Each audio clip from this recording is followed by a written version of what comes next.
Yeah, I think in some ways it depends on where you're starting from. So for me, I started with basically a brand new congregation. And so we just talked from day one about the fact that even though we were only 7 people, we wanted to become a church that would plant churches.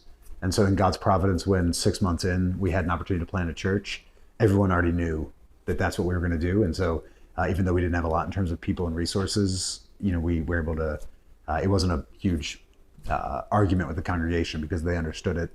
I think if you're at an existing church that doesn't have a culture of church planting, I think you start by giving people a real vision for how the local church is the way that God spreads the gospel. So I think that's kind of the primary theological piece that a lot of churches are missing.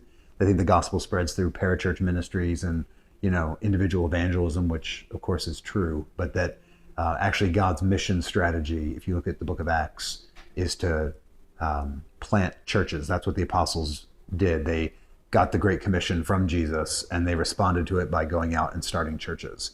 And so it's actually churches that reach communities as these little sort of communities of light in larger communities of darkness.